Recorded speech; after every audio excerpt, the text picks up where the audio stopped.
What is happening, everyone? Welcome to the second episode of the Randumb Tech Talk. My name is Brian, and in today's episode, we're going to talk about the latest news, what's happened in the past week in the tech industry. I'll also talk a little bit about what I have been doing for the past week, and we will finish up with reading some of the comments. So if that is of interest to you, stick around. We've got a lot of great things to cover. Let's kick things off with probably the biggest announcement of the week, which was the GoPro Hero 13. I have some very strong feelings about this particular release, as I'm sure many of you do as well, but I will sum it up by saying that I am a bit underwhelmed, and if I was a GoPro user and owner, which I previously was, I would be a little upset with the release. So let me just jump onto my computer real quick so I can show you why I would be a little upset if I was a GoPro user. The GoPro Hero 13 is $400. That's no different than the Hero 12 when it was announced, but the issue is that it doesn't stop there. And I kind of recognized this when I saw some teasers about the GoPro Hero 13, I'm like, oh my God, this is just another way for them to get money out of anyone who's in this GoPro ecosystem. But not really, because this is a whole new ecosystem essentially, because they've done, you've guessed it, they've changed the battery. They have this new battery, and what's so sad about this is that the battery dimensions look to be very similar to the old battery, but they've reconfigured like these power slots, you know, where it lines up to deliver the power to the camera itself. I don't know why they did this. I'm sure there was a good reason, but it doesn't seem like it's that much more powerful than the previous battery. I think this was just a way for them to sell a bunch of new batteries, and they're $30 a piece. So here's where I'm going with this. $400 for the camera. You need at least another couple of batteries. You'll probably get this dual charger, which is $80. So now I'm up to $480. Now they're introducing their own ND filter kit, which I think is good because there's a lot of people who bought aftermarket ND filters that didn't work particularly well. Now they're going to actually have their own ND filter pack, which is great, but it's going to cost you another $70. So that brings you up to $550. In addition to that, GoPro says they're going to offer a macro lens. So you're going to be able to get up close. And the nice thing about this is you're going to have an actual focus ring on there. So a macro lens is going to set you back another $130. So now we're up to $550, $650, $680. Now we need an ultra wide lens to take advantage of, the wider field of view. So now that's another, what am I at? $680. So now I'm at $780. Is there anything else here? Why, yes, there is. Okay, so now there's an anamorphic lens for an additional $130. So $780, $880, $910 before tax. So you are looking at maybe even after adding a couple of these other accessories, a GoPro Hero 13 with all of the accessories that someone would want to take full advantage of this new design would cost you $1,000 for an action camera. Is anybody going to actually do that? I don't think so. I think this is going to be a huge flop for GoPro. GoPro has lost its way. I use the Osmo Action 4, and I think a lot of other people, when that Action 4 came out compared to the Hero 12, like, it is night and day difference between that and the GoPro. And I'm not saying I'm never going to leave DJI, but that Action is still very, very good, and it is a lot less expensive, and everything is kind of done in camera, and that's kind of the way the GoPro used to be. So I think GoPro has lost its way. I feel like they've been infiltrated by the bean counters, the accountants, and people who are looking to just maximize the return on the investment that they've made in GoPro. And they're like, well, why don't we do this? Why don't we do that? It started with the subscription model, right? Where they were like, okay, we got to extract money from people on an annual basis, just like Adobe is doing, and several other companies, not just Adobe. That's the one that comes to me top of mind because I have some very strong feelings about that as well. Surprise, surprise. And the challenge that GoPro has is once you have an action camera, like, the technology hasn't changed all that much over the past several years. So, why would I go out and buy a new camera when the camera that I have, the action camera that I have, still works just fine? So anyways, let me know down in the comments, how are you all feeling about the Hero 13? I think the general consensus is that most people are kind of in the same camp where they're like, yeah, this is really no big deal. It's not going to do much more for me. If I want an anamorphic lens, I'm probably not going to choose GoPro to do it on. That just doesn't make any sense to me. The same thing with macro. I mean, the point of an action camera is to, like, you know, stick it on your chest, your helmet, your selfie stick, something like that, and just like go beat the snot out of it. That's the way I use mine anyways. I don't know, maybe I'm unique in that sense and people are using these professionally now for feature films. I don't know, but for most people, I would say they just want something that's easy, simple to use, takes great footage, and doesn't cost an arm and a leg. All right, that's enough GoPro.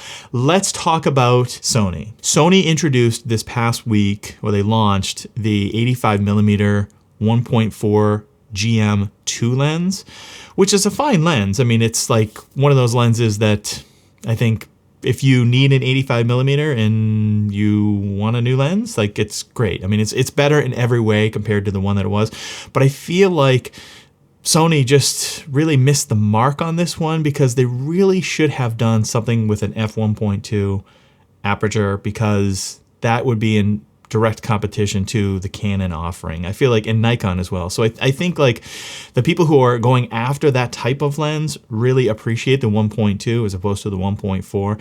And the old 85 1.4 really wasn't that bad. I think instead they could have spent more time and energy updating some of the other lenses, specifically that 24 to 105 f4 lens. I think that one is long overdue for an update, and that's something that a lot of people use on a daily basis because it is such a versatile focal range. And it's just like, it's a great lens to have. I had it personally, but I ended up selling it because I ended up choosing the 20 to 70 f4 because I prefer something in that wide angle range. But anyways, let me know down in the comments if you think it was a wise move for Sony to work on that lens as opposed to some of the others. The RX10 Mark IV is like from 2017, and that's kind of like a bridge camera, but there's a lot of people who are looking for a camera like that to kind of take the place of a camcorder. And they are starting to update some of the camcorders. There were two released in the past couple of weeks. One was Z200, Z200, and the other one was like an HX or NX 80 or something. I don't know what the numbers were, but anyways, it's a regular size camcorder for professional use, 1-inch type sensor, and it is relatively expensive. You know, the top model I think is $4,000. The other one is like $3,300. And the only difference between the two is the SDI inputs and the timecode support, maybe a couple of other things as well. But all in all, it's nice to see them updating those. What I would love Sony to do, and I'm sure many of you would as well, is for them to update some of their consumer or prosumer camcorders, because those things are old. The AX43A, the AX53, like, I've owned those in the past and sold them because it just wasn't keeping up. Like, it wasn't delivering the same type of experience that it was getting with my more modern mirrorless cameras. But those are way overdue for an update, and I don't know that they're going to be updated anytime soon. I hope they are, but again, that's just kind of wishful thinking, I think, at this point. All right, let's move on to some other news in the industry. Sigma just released a 28 to 105 f2.8 lens. I think it's a great value at $1,500. I don't know how much the Canon one is. I want to say the Canon, the 24 to 105 f2.8 is around $3,000, so it's like half the price. And from all the reviews I've seen, it looks like a very, very strong performer. Now, the only thing for me personally, if you know me in this channel, like, I've been a huge proponent of third-party lenses, but recently I've kind of gotten off of that bandwagon, not because they deliver poor like optical and image results. It's more on the stabilization side. So I do shoot a lot of video, and when you're using a third-party lens, that doesn't perform nearly as well with the Sony IBIS as a native Sony lens. So that is really the only concern that I have. And in fact, I've seen other YouTube, creators that they were testing out this lens in video, and you can see it's more jumpy, it's more jittery, it's not nearly as smooth as what you get with a Sony lens. So that would be my only concern. But if you are a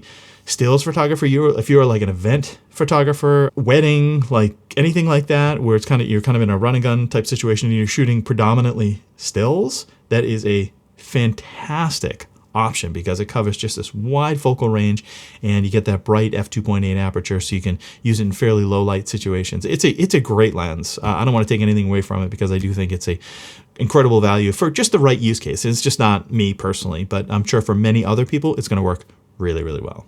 Apple is about to release the iPhone 16.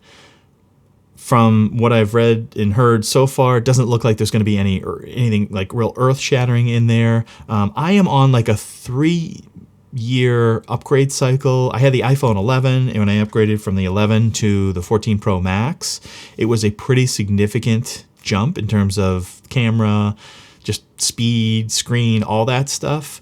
And I'm finding that with Apple products in general, that 3-year upgrade cycle is a really nice timeline, because in 3 years things do change quite a bit from one generation to like that third generation, right? So from 14, I'll probably get the iPhone 17, but I know a lot of people update every year, and it's kind of incremental, which, hey, listen, it's your money. You can spend it how you see fit. But for me personally, I don't see a tremendous value in upgrading every year or even every 2 years. But I think 3 years is a real sweet spot. But let me know down in the comments if you are one of those people that upgrades every year. I know some people do.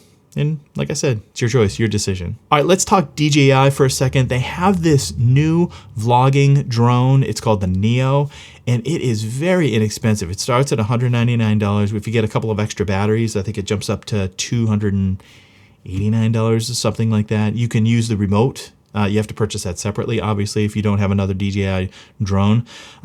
But for that kind of money, I mean, that is like a fantastic small little thing that you could probably throw in your bag. I've been reluctant to buy a drone, me personally, because I live in a major metro area. You know, I live in Boston, and you can't fly a drone here, unless it's for professional use. And you've got to have like your drone certification, a pilot license. Like you got to call the FAA or file a flight plan and all this other stuff. So, I'm in real estate, so I have professionals that do that, and to see what they go through just to get the drone up in the air and take some aerial shots of the property that I am selling is I've just come to the realization that it's just not for me. I don't want to do that. I really have no interest in doing that.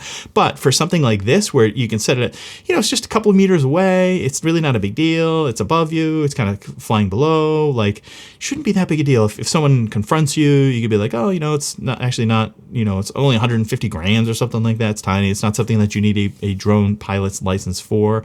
And you can just simply, since it's so close, you can just basically land it on your palm and just move on with your day. So I'm considering getting that, but let me know if you are also considering that, or if you think it's just a gimmick. I don't know. From the things I've seen, the footage I've seen so far, it looks good enough. Not great, but might be a fun thing to have. Just especially if you're on vacation, you just want to throw it up there and just take some, quick snapshot or quick video of the surrounding area. I think it's really, really helpful. Also with DJI, there are still rumors of a mirrorless camera coming. I think they're part of the L-mount alliance, so that really doesn't help me because I have all Sony E-mount lenses. But for anyone who has an L-mount, who is invested in the L-mount camera system, it would be a welcome addition to that. I think DJI really does a lot of unique stuff, and they would put pressure on other camera manufacturers to do better.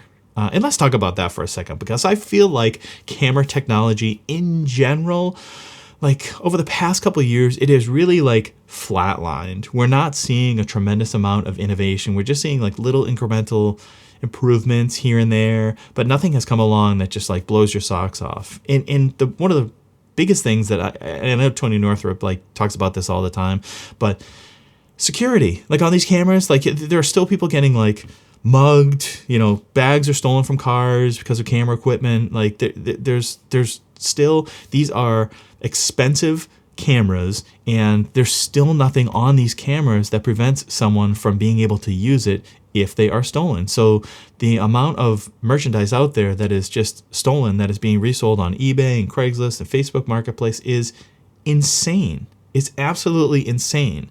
And I think most people, when they go on those sites and they see like a really low price, they recognize that. And of course, there's no original box, they're like, oh, I've barely used it. You have all these crazy stories, but it's stolen merchandise. And unfortunately, there's just no way for people to easily get their gear back. And it doesn't seem like law enforcement really cares about it either. They're just like, oh, well, file an insurance claim. Like, they just kind of move on with it. They got other bigger things to worry about. So camera manufacturers, please start investing in security technology. Like, this should be something fairly straightforward and easy to do. I look at my iPhone, right? And this is almost useless for someone to steal now because they would have a very difficult time breaking into it and wiping it clean. So it's just not worth the effort. We need cameras to kind of be in that same boat where if somebody steals it, it's just not worth the effort because you got to jump through all these hoops just to get the damn thing to work.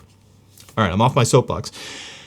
Let's talk about another lens that's coming. Leica announced a 70-200 f2.8 lens. Of course, it's Leica, so it's going to be expensive. I want to say it was like 30, 200, $3,000, something like that. And I think it's just a rebadged, I don't know if it's the Panasonic lens or a Sigma lens, but either way, it's just kind of a rebranded version of that lens. And I know the construction is a little different with the Leica lenses versus the Panasonic lenses. They use metal construction versus the plastic, but all things considered, the optical design is almost always exactly the same. So you pay a pretty huge premium for those Leica lenses, but it is available. So if you're shooting on the Leica system, that is something that you should consider. And then lastly, in terms of news, and this is kind of more an opinion piece, but there seems to be like a lot of people pushing back on the Sony condo trips, and similar to what Panasonic went through. People are kind of a little upset with like Sony paying all these influencers and stuff, and it really is just the state of the marketing world today. You need those influencers to promote your brand. I think Sony probably does it the best in keeping it fairly independent and unbiased. But I see some videos out there, and there was one that recently just really rubbed me the wrong way and was talking about the Sony bias and how he was comparing the Lumix S9, how much it was better than the Sony ZV-E 10 Mark II. And I'm thinking to myself, like, number one, you're like a Lumix shill, right? I mean, when you look at this person's content, I'm not going to share with who it is, but you probably know who it is. When you look at it, like all the content is like pro Lumix. This person was flown to Japan for the S9 launch, like just very heavy into the Lumix world, and has obviously an agenda, which is to get people to convert from Sony to Lumix. So it's going to put out content, which, hey, that's their right to do so. The concern I have is it's not disclosed, right? So if this person is receiving money from Lumix, from Panasonic, and not sharing that, then that's a problem. And that's kind of the sense that I get, even though it may not be real or perceived. I don't know, but I get the sincere feeling that there is some type of formal relationship between these two parties that is not necessarily being disclosed. But the bigger issue is he was talking about the ZV-E 10 Mark II and saying like no one is concerned about some of the shortcomings of that camera. And I'm thinking to myself, like, what are you talking about? Like, a lot of people have been very critical of the ZV-E 10 Mark II. Like, a ton of influencers have said, like, look, it's missing IBIS, it doesn't have a mechanical shutter. Like, if this is a vlogging camera without stabilization built into the camera, what are you doing, Sony? Like, there's a lot of people who are calling that out. But to Sony's credit, it's still only $1,000 versus the Lumix S9 is $1,500. So it's literally 50% more expensive. Granted, it is a full frame camera, and it may offer some other features that perhaps the ZV-E 10 Mark II doesn't. But in terms of just value, the ZV-E 10 Mark II is objectively a better value than the S9 is, at least in its current state. So this whole Sony bias thing, I don't agree with. I think it's just something that is contrived and completely made up so that he can make it look like the Lumix is the better product when in fact it may or may not be. And again, it depends on what you're using the camera for, what ecosystem you want to live in, all that stuff. But I don't like videos and reviewers and influencers who are just like so dug in on their specific brand. Keep an open mind, be flexible, like be balanced. Talk about the pros and cons of all brands, not just one. I like independent reviews. I guess that's my point. And when I see one that isn't independent, that isn't stated that it's not independent, that's what I have a real problem with. All right. What have I been up to this week? Not a whole lot. Unfortunately, my daughter got injured during a soccer practice, so she has a completely blown out knee. So we've been dealing with that. The thing I have been goofing around with a little bit is really trying to better understand the 8-bit versus 10-bit and how much benefit is there to shooting in 10-bit. And then also I've been goofing around with using a LUT versus like a regular color space transform. And the reason why I've been goofing around with the LUT is because I've been using these LUTs from Eric Lenz. I'm not sure if you're familiar with him or not, but he has these Canon EOS Alpha LUTs that make your Sony footage essentially look like Canon colors. And I am wildly impressed. I've been using them now for about almost a year now. And I've been very, very happy with it. But again, I just want to see what difference there is between shooting in S-Log3 versus picture profile off. How much more dynamic range am I capturing in S-Log3? My initial testing is like pretty significant. It's like a couple stops almost. So I think I'm probably going to, even though as much as it like pains me to shoot in S-Log3, having a good LUT that I can monitor my video in camera using the A7C II and the FX30, again, which is what I'm filming on right now, I think is a big benefit. It's huge, actually. So that allows you to get the proper exposure. So when you're looking at it on the back of your screen, what you see is what's going to happen when you convert in DaVinci Resolve. So I think that's ultimately a good thing. All right, let's take a look at some of the comments that have come in recently. This one is from Andre Kenshawn. I'm not sure if I'm pronouncing that correctly. And this is about that FX3 gamma display assist. I love you for this. Well, Andre, I love you as well, man. I'm glad you found it helpful. This is, a lot of people were struggling with this, myself included, which is why I put that video out there in the first place. This is from Eora Ted. Just what I wanted to know, but would love someone to review the Neewer NWETZ Pro FE E-mount lens to Z-mount camera adapter. So that must be another adapter for using your Sony lenses on a Nikon camera, which I have not used, but I'm sure it works just fine, like some of the other adapters out there. This is from I Am Tongue.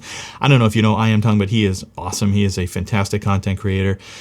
Does this adapter nail the iris? I'm looking into a Nikon system, but don't want to give up my Sony lenses, so I thought this would be a good solution. Yeah, so it is a good solution, and it depends on how you use it. So I Am Tongue, he is mostly a stills photographer, so for him, it's going to be awesome because you can just correct for those lens profiles in post, in Lightroom or whatever software you're using. But if you're shooting video, it's a lot more challenging because you don't have those lens profiles to attach in DaVinci Resolve. If you do, I don't know how to do it. Maybe somebody else does, but I couldn't figure out how to do it. So anyways, I Am Tongue, thanks for joining the discussion there. And then this is another one about the ETZ21. It's very tight. He had to force it onto a Z8. I didn't have that experience. For me, it was just no different than a native Sony lens. And this is a question about the DJI Mic 2. I know the transmitters use Bluetooth to using the Action and Pocket Osmo, but what is the protocol to use to go from the receiver to the transmitter? So that is a good question. So it is not Bluetooth. The connection there is a 2.4 gigahertz, and that is a pretty standard connection that is used to transmit audio wirelessly. In busy situations, it's not great. So if you're at a conference or somewhere where there's a lot of like wireless interference, then it's not great. You might have some drop off or some noise in the signal. And that's where the more professional wireless packs come in, where they use UHF. And then also you need line of sight with these 2.4 gigahertz systems. So if you go behind a wall or you're in a house or something like that, every system is different. Some perform better than others, but in general, line of sight is typically recommended, especially if you're going to be some distance away from the receiver. Anyways, that's all I have on this edition of the Randumb Tech Talk episode 2. I really appreciate you sticking around till the end. We are almost at 1,000 subscribers, so if you did enjoy content like this, I just kindly ask that you smash the like button and maybe subscribe to the channel. We are going to get to 1,000 subscribers eventually, might just as well be now. Thanks again for watching. We'll catch you in the next one. Have a great day.